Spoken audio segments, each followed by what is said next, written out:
LeBlanc, the deceiver. Matron of the Black Rose, LeBlanc's identity is as intangible as the whispers that describe her, as ephemeral as the illusions that give her shape. Perhaps it is unknown even to herself, after so many centuries of mimicry and deception.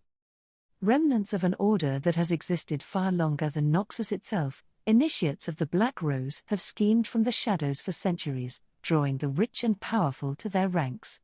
Though they do not often learn the origins of their matron, many have uncovered legends of a pale sorceress who aided the broken barbarian tribes in their struggle against the infamous Iron Revenants subjugating lands already ravaged by the Darkin.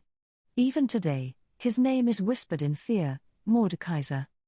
Uniquely skilled among the Revenants' inner circle before she betrayed him, the sorceress pledged to neutralize the source of his power, the immortal Bastion, cutting him off from the well of death that fueled his nightmarish empire. Yet, even as the barbarians built an empire of their own in the Bastion's shadow, they failed to realize that the arcane secrets it held had not completely been locked away. The pale sorceress had always been gifted at illusion, and her greatest trick was to make Noxus forget the dark power roiling in its own heart, before she was burned from the pages of history around the time of the Rune Wars. The Black Rose exists now to further the clandestine interests of those who can wield such magic, with its rank and file composed of mundane nobles, drawn to rumors of miracles, kept in thrall and ruthlessly exploited. Even the most powerful military commander could only ever serve the cult's true masters, as they fight one another for influence in games of intrigue and conquest, both in the Noxian capital and beyond its borders.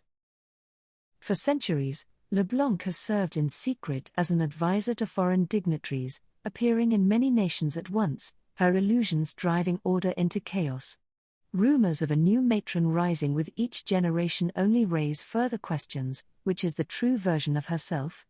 When she speaks, is it with her own voice? And what will the price be, for the favor she offers? Borem Darkwill was but the latest to learn this last answer for himself.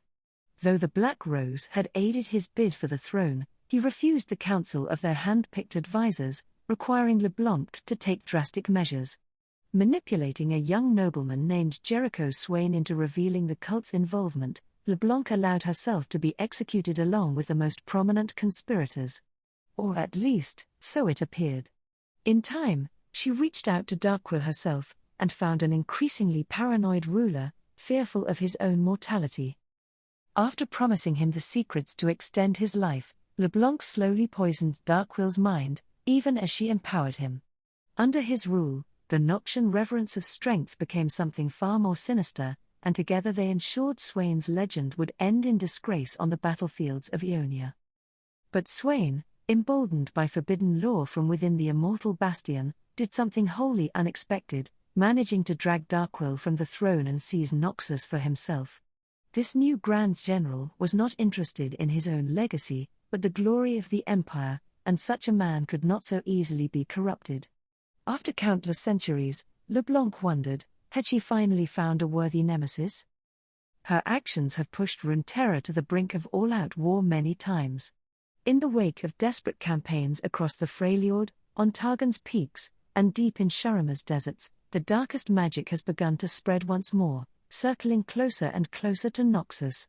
Whether LeBlanc is still the same pale sorceress who betrayed the Iron Revenant, or merely one of countless hollow reflections, her influence clearly stems from ancient roots. The Black Rose has yet to truly bloom.